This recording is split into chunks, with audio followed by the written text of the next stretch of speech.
전에 고통받던 자들에게는 흑암이 없으리로다. 옛적에는 여호와께서 스불론 땅과 납달리 땅에 멸시를 당하게 하셨더니 후에는 해변길과 요단 저쪽 이방의 갈릴리를 영화롭게 하셨느니라.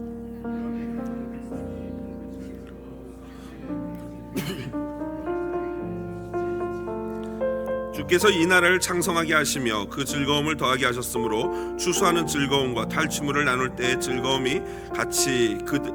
같이 그들이 주 앞에서 즐거워하오니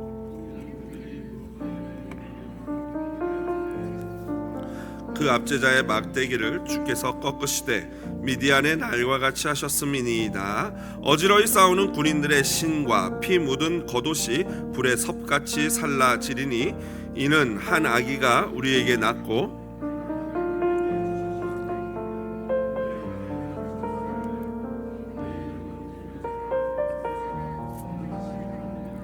영존하시는 아버지라 평강에 다같이요 그 정사와 평강의 더함이 무궁하며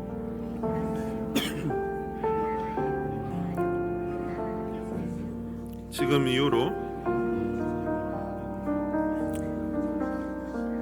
만군의 여호와의 열심히 이를 이루시리라. 아멘.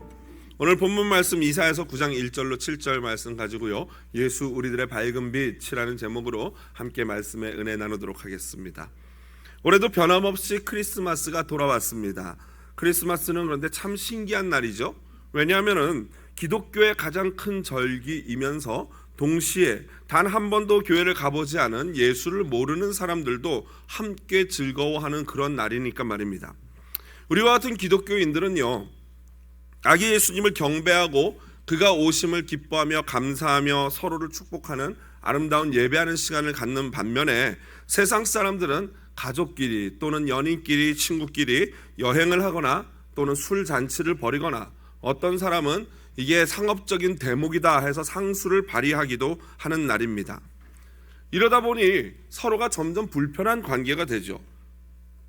그리스도인은 믿지 않는 자들이 왜 크리스마스를 저렇게 보내느냐 하며 불평이 생기고 또한 믿지 않는 자들은 자꾸 크리스마스에 예수, 찬양 이런 것들이 나오는 걸 보면서 불편해합니다. 이렇게 크리스마스를 서로 다르게 보내는 이 현대 문화를 C.S. 루이스는요 피고 석의 하나님이라는 글에서 풍자적으로 비판했습니다. 도대체 그러면 크리스마스가 무엇인가? 먼저 크리스마스는요 라틴어로 크리스투스 그러니까 그리스도라는 단어이고요. 그 다음에 메사, 미사, 카톨릭은 미사라고 하죠. 그 모임이라는 뜻의 합성어입니다. 그러니까 그대로 직역하자면 그리스도의 모임이라는 뜻이죠. 그래서 크리스마스는 그리스도를 예배하는 날이다라고 우리는 해석할 수 있는 것입니다. 그런데 문제는 뭐냐면요 12월 25일이 예수님이 태어난 날이 아니라는 사실입니다. 충격이시죠? 그러면 우리 뭐지? 그럼 왜? 사실 예수님이 탄생하신 그 날이 언젠지는 정확히 아는 사람은 아무도 없습니다. 그래서 여러 종파들, 여러 교파들은요 크리스마스를 각자에 따라서 지키기도 합니다. 1월 달에 하는 교파도 있고요 12월에 하는 교파도 있습니다. 이렇게 정확히 알지 못하기 때문에 이렇게 많은 여러 날들이 크리스마스의 후보였는데 그러면 어떻게 12월 25일로 하루로 픽스가 됐을까? 그것은 3, 4세기에 로마 황제가 기독교가 공인이 되면서 태양신을 섬기던 그 동짓날 12월 25일을 그 이방신을 그리스도가 이겼다고 하여서 그날을 예수 그리스도의 탄생일로 선포를 한 것입니다. 그 이후부터 세계가 12월 25일을 예수 그리스도의 생일로 지키고 있는 것이죠. 그렇다면 크리스마스의 상징은 무엇일까요? 일반적으로 크리스마스 상징하면은 바로 크리스마스 트리, 별 이런 거죠. 이 크리스마스 트리가 그러면 언제부터 생겼을까요? 여러 가지 설이 있습니다만은 가장 신빙성이 높은 것은요 종교개혁자 마틴 루터가 그 시초라고 합니다. 크리스마스 이브 밤에 마틴 루터가 하루는 이 크리스마스 이브 밤에 숲길을 산책을 했어요. 그런데 평소에는 그렇게 어둡던 숲길이 크리스마스 이브 저녁에 그 눈이 내린 그 전나무 위에 눈이 쌓이고 그 쌓인 눈에 달빛이 비추면서 그 어두웠던 전나무가 너무나도 환하게 빛나고 있는 것이었어요. 그래서 그걸 보면서 마틴 루터가 감동을 받았습니다. 전나무처럼 어둡던 우리 인생에 하나님의 빛이 들어오니까 이렇게 밝게 빛나는구나 하면서 감동을 받고, 그 감동을 가지고 그 나무를 베어서 집에 가져와서 못을 박아서 세우고는 거기 옆에다가 이제 초들을 세워서 불을 밝혔다고 합니다. 이것이 시초가 되어서 독일 전역으로 유행이 되었고, 이것이 결국에는 영국까지 넘어가서 전 세계적으로 유행을 하게 됩니다. 영국에 이것을 유행시킨 사람은 바로 빅토리아 여왕인데요. 여러분, 우리가 결혼식 때 하얀색 웨딩드레스를 입지 않습니까? 그 패션을 유행시킨 여인이 바로 이 빅토리아 여왕이거든요. 그러니까 굉장히 패셔니스타예요. 그런 여왕이 왕궁에서 크리스마스 트리를 하고 아이들에게 선물을 주고 자기 신하들에게 선물을 나눠주는 이 모습이 너무나도 아름답고 사람들 말 가운데 회자가 되면서 뉴스가 되고, 이게 이제 전 세계적으로 번져나가는 크리스마스 문화가 되었던 것입니다. 하지만 영국에서 건너온 청교도들, 미국으로 건너온 청교도들은요, 이것이 이방 문화라고 해서, 유럽 쪽에 이방인들이 지키던 문화라고 해서 이것을 거부하기도 했습니다. 이러한 크리스마스 트리와 관련된 일화가 바로 목사들의 목사라는 별명을 가진 지금은 돌아가신 유진 피터슨 목사님의 일화가 있습니다. 이 유진 피터슨 목사님의 고향은 몬테나인데요, 어렸을 때부터 아버지가 크리스마스가 때가 되면요, 도끼를 들고 산 숲속에 전나무를 베러 갔습니다. 그래서 아버지와 함께 전나무를 베러 가서 전나무를 베가지고 집으로 가져와서 못으로 고정을 시키고, 사람들이 밖에서도 잘 볼 수 있는 창가에다가 그 크리스마스 트리를 세우는 게 당시의 트렌드였어요. 그래서 이 크리스마스 트리를 세우지 않으면은 아이들 사이에서도 굉장히 부끄럽고 창피한 그런 문화였다고 합니다. 옛날 미국엔 당연히 그랬겠죠. 그런데 어느 해, 아마도 이 유진 피터슨 목사님이 8살 됐던 해라고 기억하는 것 같아요. 그 해에 믿음이 신실했던 어머니가 올해는 크리스마스 트리를 세우지 않는다라는 그런 충격적인 선포를 했던 거예요. 이유인즉슨 그것이 이방 문화라는 것을 성경을 읽다가 발견했다는 것입니다. 여러분, 혹시 성경에서 크리스마스 트리를 세우는 것이 이방 문화다라고 쓴 걸 보신 적이 있습니까? 그렇죠, 없지요. 저도 본 적이 없어요. 도대체 이 어머니가 어떤 말씀을 보면서 그렇게 해석을 하셨을까? 바로 이 구절입니다. 예레미야 10장 3절 4절 화면 보면서 한번 읽어볼까요? 예레미야 10장 3절 같이 읽어보겠습니다. 여러 나라의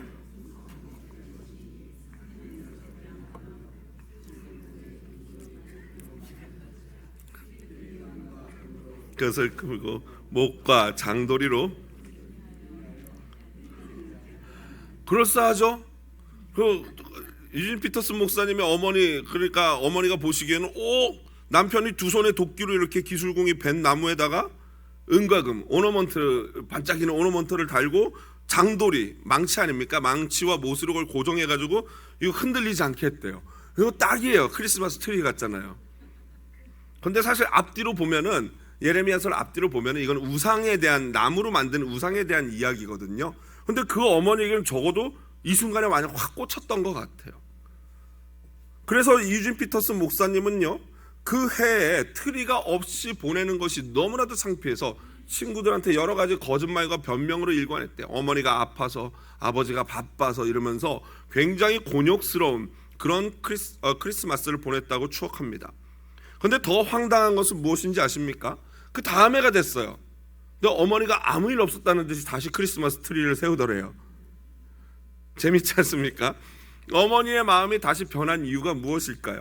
알 길은 없지만 제가 그 글을 읽으면서 추측하기로는 아마도 어머니께서 성경을 처음에는 읽다가 그게 꽂혀서 그렇게 했는데 다시 가만히 보니까 그게 아니네 라는 걸 알게 된 거죠. 그렇기 때문에 다시 크리스마스 트리를 세운 것이죠.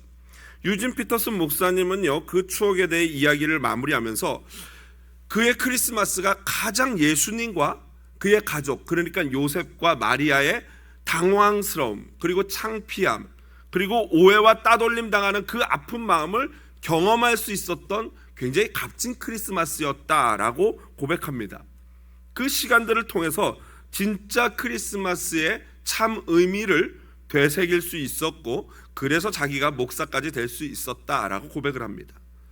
유진 피터슨 목사님은 8살 해던 그 해 크리스마스 트리를 치우신 어머니께 감사하고 또한 이듬해 다시 그 크리스마스 트리를 제자리로 가져다 놓은 어머니께 감사한다라고 하면서 그 편지글을 마무리합니다. 편지글 한번 눈으로 보시기 바랍니다. 제가 읽어드리겠습니다. 어머니 감사합니다. 그 일을 실 없는 짓이라 말하며 사과하지 마십시오. 그리스도 안에서의 열정적인 확신을 추구하시다가 내게 창피함과 굴욕감을 맛보게 하신 어머니께 감사합니다. 종교의 온갖 문화적 장식에 만족하지 않는 씨앗, 그때 이후로 나무만큼 자라난 그 씨앗을 내 영혼 속에 심어주신 어머니께 감사합니다. 은혜 안에서 평안하셔서 얼마든지 실수를 감수하실 정도로 무모하셨던 어머니께 감사합니다. 조심스럽게 행하는 것을 무시하시고 다른 사람들의 눈총에 별 신경을 쓰지 않으신 어머니께 감사합니다. 내게 분별력을 지니도록 훈련시키셔서 어른이 되어서 문화 종교의 유혹을 잘 막아낼 수 있게 하신 어머니께 감사합니다. 내게 그리고 어머니께도 그것은 당혹스러운 일이었긴 하지만 반짝이 없는 예수님을 보여주신 그 용기에 어머니께 감사드립니다. 참 뭔가 짠함과 뭔가 말할 수 없는 사랑이 느껴지죠. 그 어머니가 위대한 거는 정말 예수님을 사랑해서 이것이 성경적으로 옳지 않다 싶으면은 다른 모든 사람들이 하더라도 나는 안 하겠다라는 그 용기죠. 그런데 그런 줄 알았는데 알고 봤더니 내가 잘못 알았다라고 틀렸다라는 걸 알게 되니까 어떻게 돼요? 또 그걸 인정하고 다시 되돌릴 수 있는 그거 역시도 용기 아니겠습니까? 그런 어머니의 그 강직함 때문에 이 목사 유진 피터슨 목사님도 복음의 바로 선 목사가 될 수 있었다, 그런 얘기 아니겠습니까? 여러분 그렇습니다. 크리스마스는요 신앙이자 문화적인 요소를 이제는 뺄 수 없는 그러한 날이 되었습니다. 크리스마스 트리와 더불어서 크리스마스를 상징하는 문화적인 요소는 또 뭐가 있을까요? 크리스마스 하면 뭐가 제일 생각납니까? 그렇죠, 산타클로스죠. 산타클로스입니다. 그 역시도 성 니콜라스라는 3, 4세기에 이 지금으로는 터키 지역이죠. 터키 지역에 있는 미르라는 동네의 주교가 바로 이 산타클로스의 원래 모델입니다. 이 성 니콜라스는요 아버지가 남겨준 굉장히 많은 유산이 있었어요. 그런데 그는 이 사제직을 감당하면서 그 많은 재산을 가난한 사람들에게 그렇게 나눠줬습니다. 그리고 그가 이제 죽자 12세기 경에 그의 이런 전설적인 이야기가 회자가 되면서 사람들이 그를 기념해서 크리스마스에 이렇게 가난한 자들에게 선물을 나눠주기 시작한 겁니다. 이것이 바로 성 니콜라스 산타클로스의 바로 니콜라스, 이게 산타클로스의 원어거든요. 이 니콜라스, 이 산타클로스의 기원이 되었던 것입니다. 그리고 이것은 지금까지도 유럽에서부터 우리에게까지 전해졌죠. 그런데 여러분 혹시 산타에게 형제가 있다는 거 알고 계십니까? 처음 들어보시죠? 또는 동료가 있다는 거 알고 계십니까? 처음 들어보실 거예요. 저도 처음 알았어요. 저희는 산타클로스만 알고 있는데 이미 중유럽, 체코, 스위스 이런 데 같은 데는요 이미 산타클로스의 형제가 누군지 다 잘 알고 있답니다. 그런 신화가 내려온대요. 그건 누구냐면요 바로 크램푸스라는 전설 속에 나오는 존재인데요, 반은 염소고 반은 악마래요. 재밌죠? 그런데 왜 동료냐면요 산타가 크리스마스 날이 되면요 착한 아이에게 뭘 해요? 선물을 주죠. 그러면 못된 아들에게는 어떻게 해요? 선물을 안 주는 걸로 끝나잖아요. 그런데 원래 이 신화 전설은 그게 아니래요. 산타클로스는 착한 애들에게 선물을 주고 이 크램푸스는 못된 애들을 찾아가서 벌을 준다는 거예요. 그 벌을 주는 것도 하는데 좀 더 못된 애다 하면은 얘는 끌고 지옥으로 간다는 거예요. 크리스마스에. 그러니 여러분 얼마나 무섭습니까? 그런데 지금도 유럽에서는요 이 크램푸스 나이츠라는 행사를 한대요. 실제로 사람들이 왜 할로윈 때 우리 막 뒤집어 쓰고 하는 것처럼 그렇게 행사를 한다고 하고 굉장히 유명한 존재예요. 그러면 왜 우리 이쪽 서구 사회로 넘어오면서 산타는 살아있는데 크램푸스는 없어졌을까? 당연하지 않겠습니까? 선물 준다는 산타를 홍보하면 장사가 돼야 안 돼요? 잘 되잖아요. 막 선물 서로 주고받으니까 장사가 잘 되는데 막 악마 크램푸스 얘기하니까 어때요? 그래서 산타는 살리고 크램푸스는 죽여버린 거예요. 그래서 우리는 산타클로스만 알고 있는 거죠.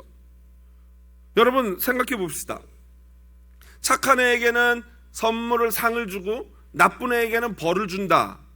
이게 성경적입니까? 아니면 착한 애에게 선물만 준다 하고 끝이는 게 성경적입니까? 애매하죠? 애매하죠? 그러면 산타만, 이 크리스마스 때 산타만 얘기해야 되겠습니까? 아니면 크램푸스도 얘기해야 되겠습니까? 모르겠죠? 그래서 요즘 미국 젊은이들은요, 이 크램푸스에 관한 문화가 점점 더 인기를 끈다고 해요. 세상이 이호상해지니까요. 이러한 문화적인 영향을 그대로 반영한 영화가 이번에 나왔는데 레드 원이라는 영화예요. 여기 보시면 이게 산타 이야기인데요.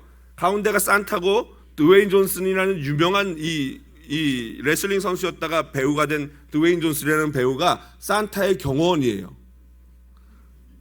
그런데 산타가 하루는 여기는 캡틴 아메리카 있죠. 캡틴 아메리카. 그런데 산타가 사라졌어요. 누가 납치를 한 거예요. 그러면서 벌어지는 에피소드인데 그때 이제 산타의 형인 크램푸스가 나타나서 도와주는 뭐 그런 말도 안 되는 그런 영화인데 애들하고 재미있게 보기에는 괜찮아요. 그런데 마지막에 이 영화 끝에 보면은 이 크램푸스가 산타를 도와주고 나서 자기의 이 지옥 썰매를 타고 가면서 뭐라고 외치냐면 해피 크램푸스 나흐 이래요. 이게 뭐냐면 독일어로 해피 크램푸스 나이트라는 의미, 나이트라는 의미잖아요. 그러니까 크리스마스 이브 저녁에 해피 크램푸스 나흐트 외치고 지옥으로 가는 거예요.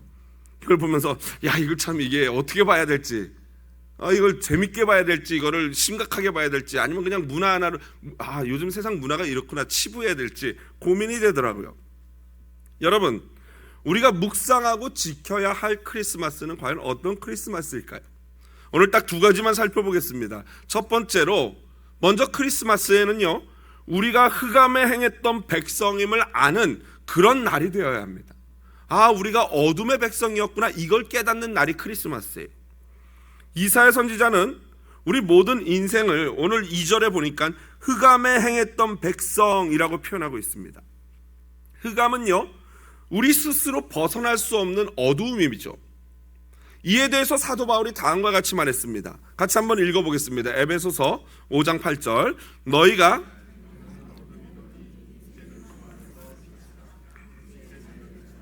아멘. 범죄한 후, 아담과 하와가 범죄한 후 우리의 인생은요, 어둠이었어요. 마귀의 자녀였어요. 어둠의 자녀였습니다. 하나님 없는 인생은 오직 어둠뿐인 줄로 믿습니다. 그래서 지혜자는요, 이러한 인생이 헛되니 헛되도다라고 5번 헛되도다라는 말로 표현하고 있어요. 그런데 저는 그거를 이 지혜자가 굉장히 고상하게 표현했다고 생각합니다.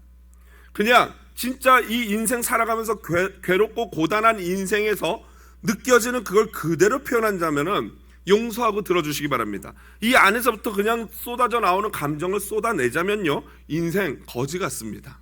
그렇죠? 인생 거지 같아요. 물론 사람마다 개인적인 차이가 있겠지만 어떻게든지 잘 살아보고 자녀 잘 키워보겠다고 미국으로 이민 오지 않았습니까? 그런데 아무리 열심히 살아도요, 그래서 열심히 살아서 집이라도 하나 장만하려고 하는데 열심히 살면 뭐예요? 내가 모으는 돈보다 집값이 어때요? 더 빨리 올라요, 집값이.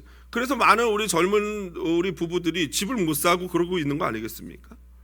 또 그렇게 몸이 부서지도록 평생을 열심히 두 부부가 그렇게 맞벌이로 열심히 일했는데 일하고 나서 이제 노년이 돼서 남는 건 뭐예요? 관절이 그냥 마디마디가 다 쑤시고 아픈 거예요. 제가 우리 어르신들 권사님이나 장로님 찾아가 보면요, 막 악수하고 이렇게 손 보면은 너무 안타까운 게 하도 일을 하셔가지고 어떻게 관절이 다 이렇게 불룩불룩 튀어나와 있어요. 이게 관절이 다 이제 속된 말로 맛이 간 거죠. 그냥. 그런 걸 보면 너무나 가슴이 아파요. 뭐 온몸이 삐그덕대요. 제가 여기 우리 아버님 또 형님 누님 같은 분들 앞에서 죄송한데 저도 이제 50이 넘고 하니까 막 어깨가 막 이러고 이렇게 올리다가 이래요. 그러면 저희 집사람도 저도 어깨가 아파요 막 이래요. 그러면 제가 그 입 다물라 막 이러면서 그건 운동 부족이야 막 이러면서 같이 운동해야 돼 막 이러고 하는데, 사실 대부분의 이 뭐 50, 60 넘으신 분들 다 이제 그런 관절 아프고 그러지 않습니까? 어디 또 그것뿐입니까? 그래도 사랑하는 배우자 하나 있어서 등 긁어줄 사람 하나 있어서 그것이 그렇게 위안이었는데 이제 좀 살만해지니까 뭐가 그렇게 급한지 그냥 나만 놔두고 일찍 천국으로 가버리시는 거 아니겠습니까? 또 그렇게 사랑한다고 좋다고 쫓아다니면서 맹세해가지고 막 그래서 결혼했더니 또 그 가정에 어려움이 생기고 고통이 생깁니다. 그래서 여러분 인생이 참 헛되죠. 인생이 그래서 어두운 것입니다. 괴롭습니다. 소망이 없고 마음이 아프죠. 그래서 철학자나 과학자들은요, 그래서 신이 없다라고 말해버립니다. 그래야 이게 설명이 되니까. 신이 없다. 이에 대해서 팀 켈러 목사님은 이렇게 말합니다. 같이 한번 읽어보겠습니다. 철학자 버틀런트 러셀은 신 내지 초월적 초자연의 차원이란 세상에 아예 없다고 믿었다. 그러나 당신도 그렇게 믿고 과학에서 해법을 찾고자 한다면 결국 세상만 더욱 암울해 보일 것이다. 맞습니다. 인생이 허무해요. 아까 외람된 표현으로 인생이 거지 같아요. 그런데 그렇다고 해서 하나님 존재를 부정하잖아요? 그러면 진짜 인생은 어둡고 쓰고 아무것도 없는 완전 허무한 뿐입니다. 한국에서 동성애, 동성혼 반대 국민연합, 줄여서 동반연이라고 하더라고요. 이 동반연의 운영위원장으로 활동 중인 길원평 한동대 석좌 교수가 바로 이러한 허무함을 극복하고 예수를 믿게 된 대표적인 인물이에요. 길 교수는요, 미국 UC 산타바바라를 졸업한 수재입니다. 이 UC 산타바바라는요, 산타바바라는 지역에 있는 UC 계열의 대학인데, 제가 LA에 있을 때 우리 대학부 친구 신방을 위해서 LA에서 한 2-3시간 걸리거든요. 한 3시간 걸렸던 것 같은데 신방을 갔어요. 그랬더니 세계에서 캠퍼스가 제일 예쁜 학교라 그러더라고요. 바로 바닷가에 있는데 정말 좋더라고요. 거기서 물리학을 전공하신 분이에요. 그의 간증을 들어보면요, 이분이 얼마나 똑똑한지 중학교 때 생물 교과서에서 선생님한테 이제 수업을 받는데 식물이 세포로 구성되어 있다라는 걸 배웠다는 거예요. 그때부터 너무 궁금하더래요. 식물이 세포로 되어 있다고? 그러면 나는 뭐로 되어 있지? 여러분 과학 시간에 다 배웠잖아요. 식물이 세포로 되어 있다. 그 뒤에 우리는 어떤 생각했습니까? 그렇구나 있잖아요. 근데 이번 천재인 거죠. 그걸 듣고 그럼 나는 뭘로 돼 있지? 라고 하면서 이 중학교 어린아이가 그 뒤부터 학교 도서관을 가가지고 3주 내내 인간과 관련된 과학 도서를 섭렵을 한 거예요. 3주 내내 그 모든 책을 다 읽었대요. 그리고 모든 읽은 책을 자기 나름대로 2-3시간을 또 종이에다 싹 써머리를 정리를 했다는 거예요. 그리고 내린 결론이 뭐냐면요, 그런 결론을 뭐라 그러냐면 생물학적 인간관, 좀 더 유식한 말로 표현하면 유물학적 인간관이라고 하는데, 바로 그 생물학적 인간관의 결론을 보게 된 거예요. 그 결론이 뭐냐면 허무예요. 똑같다는 거예요. 식물이나 짐승이나 인간이나 다 뭐예요? 세포 덩어리예요. 생물학적으로. 이거를 물리학적으로 표현하면 식물이나 동물이나 저와 여러분 같은 인간이 다 뭐예요? 원자 덩어리예요. 그냥 원자들이 합쳐져 있는 그런 존재일 뿐인 거예요. 죽으면 끝이에요. 아무것도 없어요. 그 뒤부터 이 길 교수님의 마음에 죄송합니다. 말할 수 없는 허무함이 밀려 들어오는 거예요. 내가 그저 세포 덩어리에 지나지 않는다고? 하면서 그 어린 학생이 그렇게 허무하더래요. 그래서 이분이 부산 분인데 부산에 있는 영도대교로 갔다고 합니다. 여러분 영도대교 하면 뭡니까? 뛰어내리는 거거든요. 자살하는 데거든요. 그 어린 학생이 그 허무함 때문에 영도대교까지 갔대요. 그러다가 갑자기 생각이 퍼뜩 드는 게, 아니 내가 죽을 이 결심으로 차라리 그냥 한 번밖에 없는 인생 정말 열심히 살아보자, 행복하게 살아보자, 한번 죽으면 끝인데 이 땅에서 누릴 거 다 누려야 되지 않겠느냐라는 생각으로 열심히 공부를 하기 시작했어요. 여러분 그렇게 열심히 공부하면 어디 갑니까? 그렇죠, 서울대를 갑니다. 그렇게 열심히 공부하면 서울대 가는 거예요. 이분이 똑똑하니까 서울대를 가셨어요. 그리고 서울대 물리학과를 입학했고 아까 말씀드린 UC 산타바바라로 유학을 왔습니다. 이 길 교수가 열심히 공부한 이유는요, 과학을 통해서 내가 누구인지 알고 싶었기 때문이에요. 어떻게든지 내 정체성에 대해서 발견해 보고자. 하지만 공부하면 할수록 이 유물론적, 허무주의적 유물론에서 빠져나올 수가 없는 거예요. 인간이 어차피 이 그냥 눈에 보이지 않는 원자 덩어리인데, 원자 덩어리가 모인 덩어리는 세포 덩어리일 뿐인데 죽으면 끝인데. 그래서 마지막 지푸라기라도 잡는 심정으로 29살 여름방학 때 태어나서 처음으로 성경을 읽기 시작했대요. 이분이 또 공부를 그렇게 잘하는 분이니까 하루에 성경을 5시간씩 읽은 거예요. 여러분, 하루에 성경 5시간 읽으면 하나님 만납니까 안 만납니까? 만나겠죠. 살아계신 하나님을 이 말씀 5시간을 이걸 읽으면 말씀이 역사하시겠죠. 어느 날 그렇게 공부 죽도록 하고 성경 읽고 하다 보니까 얼마나 피곤해요. 그 책상 뒤쪽에 있는 소파에 그냥 쓰러져서 낮잠이 들었는데, 잠자는 가운데 갑자기 뭐가 쑥 하고 자기 몸에서 나오더니 가만히 보니까 자기가 자고 있는 모습을 자기 영혼이 보고 있는 거예요. 너무 놀라가지고 야, 이게 뭐지? 하다가 여러분, 그냥 그대로 계속 머물게 되면 어떻게 된 거예요? 죽은 거잖아요.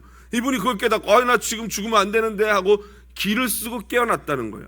그리고 나서 그 뒤부터 이게 뭔가 이 물질적인 세계 말고 영적인 세계도 있을 수 있겠구나라고 생각이 바뀌었대요. 그러던 중에 시간이 흘러서 부산대학교 교수로 임용됐다는 소식을 듣고 이제 한국으로 돌아가게 됐어요. 그 돌아가는 비행기 안에서 지난 시간을 돌아봤대요.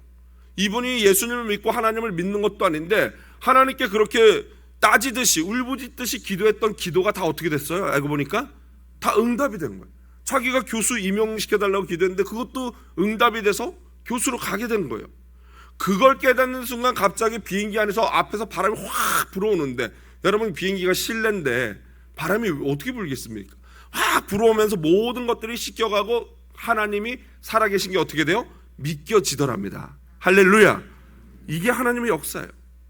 그렇게 하나님 확 믿어지니까 그 순간부터 이분이 앉아서 갈 수가 없는 거예요, 비행기를. 일어나서 복도를 왔다 갔다 하면서 마음이 급해졌대요. 왜요? 자기처럼 허무주의 유물론에 빠져있는 사람들한테 어떻게든지 살아계신 하나님을 전하고 싶은 마음 때문에 도저히 앉아갈 수가 없더래요. 여러분, 이렇게 똑똑한 사람이 하나님이 믿어지는 게 자신의 이 힘과 의지로 이게 되겠습니까? 그렇게 똑똑한 사람이 안 되죠. 하나님의 역사인 줄로 믿습니다.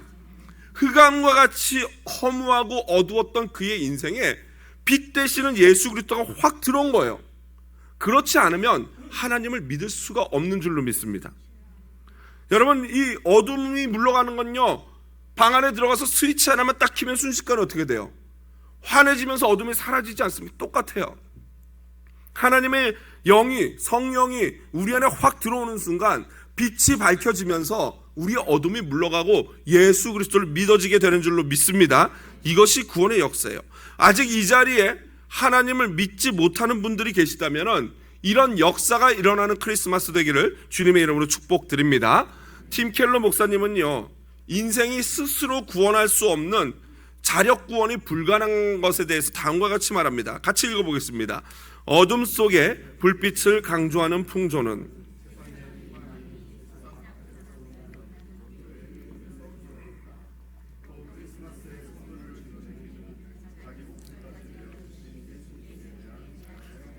아멘. 여러분, 그래서 우리가 크리스마스 트리에 빛을 밝히는 거예요. 뭐 예쁘게 보이려고 휘황찬란하게 보이려고 하는 게 아니라 어둠인 우리 세계 가운데 빛으로 오신 예수님을 영광 돌리고 기념하고 기억하기 위해서 빛을 밝히는 줄로 믿습니다.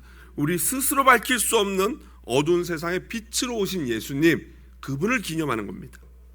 그러므로 크리스마스의 주인공은, 핵심은 산타나 크램푸스나 크리스마스 트리가 아닙니다. 중요한 것은 두 번 마지막으로 빛으로 오신 예수님은 과연 어떤 분인가를 깊이 생각하고 묵상하는 크리스마스가 되어야 할 줄로 믿습니다. 이사야 선지자는 장차 오실 예수님이 어떤 분인지에 대해서 정확하게 예언했어요. 6절 보십시오. 6절에 보니까 예수님을 한 5가지 정도로 묘사하고 있는데, 첫 번째가 뭐예요? 기묘자, 그의 이름은 기묘자라 라고 나와 있어요. 기묘자. 이건 뭐냐면요, 뷰티풀을 넘어서 뭐예요? 원더풀이에요. 원더풀. 여러분, 왜 예수님이 원더풀이십니까? 놀라운 분이죠. 이런 분이 도대체 말로 설명할 수 없는 존재예요. 이런 분은 역사상 한 명도 없었고 앞으로도 없을 거예요. 완전한 인간이시자 동시에 완전한 하나님이 오직 예수 그리스도밖에 없는 줄로 믿습니다. 또한 그분이 이 땅에 연약한 저와 여러분과 같은 하나의 점으로서 어머니의 자궁 안으로 오신 이유는요, 바로 우리를 위해서 하실 아름다운 일 때문입니다. 그것이 무엇입니까? 십자가에서 죽으시는 거죠. 십자가의 죽으심으로 우리를 구원하실 그 일 때문에 오셨기 때문에 원더풀이에요. 흑암에 있는 우리들에게 자신의 생명을 내어주시는 겁니다. 마치 초가 자신의 몸을 완전히 녹여서 어둠을 밝히는 것처럼 바로 예수님께서 자신의 몸을 십자가에 완전히 녹여주심으로 말미암아 저희와 여러분의 죄악의 어둠을 걷어가시고 세상에 빛을 밝히신 줄로 믿습니다. 두 번째로 모사예요. 모사, 영어로 카운슬러입니다. 여러분, 이것을 신약적인 표현으로 바꾸자면요, 파라클레토스라고 합니다. 그건 뭐냐면 성경이 한국말로 번역한 보혜사 내지는 원래 파라클레토스의 뜻은 변호사라는 뜻이에요. 그러니까 거룩하신 하나님의 법정에 저와 여러분이 쓸 때, 단독자로서 재판관이신 하나님 앞에 쓸 때 우리는 어둠이죠, 죽음이죠. 그런데 예수님이 옆에 파라클레토스 변호사로 서셔가지고, 존경하는 재판관님, 이 아이가 분명히 어둠이고 죄의 자녀가 맞는데 내가 그를 위해서 죽었습니다. 그리고 그가 나를 믿습니다. 그러므로 이 아이는 무죄입니다 라고 변호해 주시는 줄로 믿습니다. 그래서 저와 여러분이 의롭게 되는 거예요. 그게 바로 카운슬러예요. 그런데 이렇게 우리를 도와주시는 예수님이 육신을 입고 계시면 단 한 번에 한 장소밖에는 계실 수 없어요. 왜냐하면 물질적인 제한을 받기 때문에. 그래서 예수님이 승천하시고 다른 보혜사, 누굽니까? 성령님을 보내주신 줄로 믿습니다. 그래서 그 성령님이 지금 온 세계 모두 예수 그리스도를 구주로 고백하는 자들과 함께 하시며 우리를 도우시는 줄로 믿습니다. 그래서 성령님을 보내신 거예요.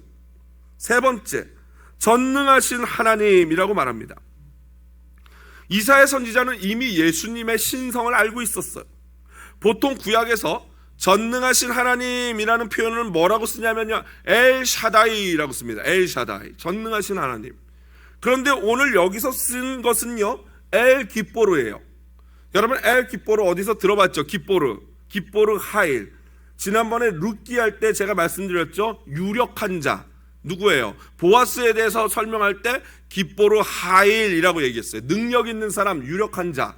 그런데 여기서 엘기뽀르라는 이 기뽀르라는 것은 일반적으로 용사, 강한 용사라는 의미를 가지고 있어요. 그러니까 엘기뽀르, 엘은 하나님, 강한 용사와 같은 하나님이 누구예요? 예수님이시다라는 거예요. 왜 예수님이 강한 용사예요? 누구랑 싸우셔요? 아멘.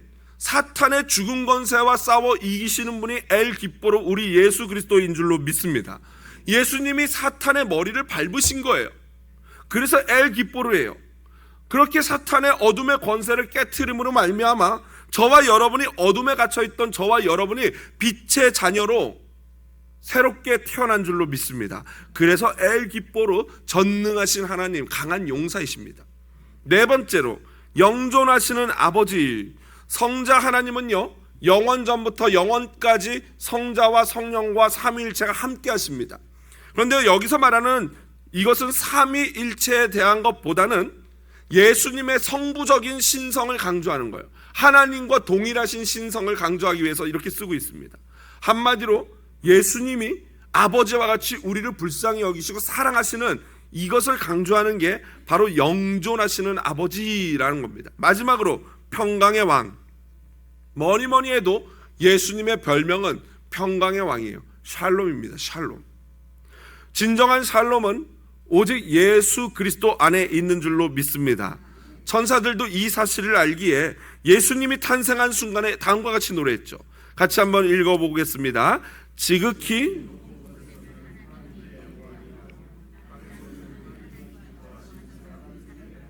아멘.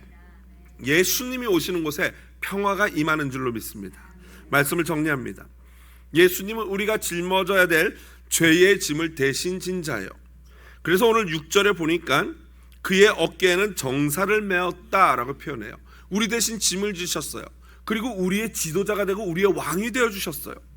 다윗의 자손으로 오신 예수님은 하나님의 나라를 온전히 완성하신 줄로 믿습니다. 이제 우리들이 성령 하나님과 함께 그 말씀에 순종하며 하나님의 나라를 완성해 가면 되는 것이죠. 이번 크리스마스에는 감사와 찬양과 영광과 존귀를 빛대신 우리 주 예수 그리스도께 올려드리는 크리스마스 되기를 주님의 이름으로 부탁을 드립니다. 어둠 속에서 영원히 죽을 수밖에 없었던 우리를 위해 이 땅에 빛으로 오신 예수님 사랑합니다.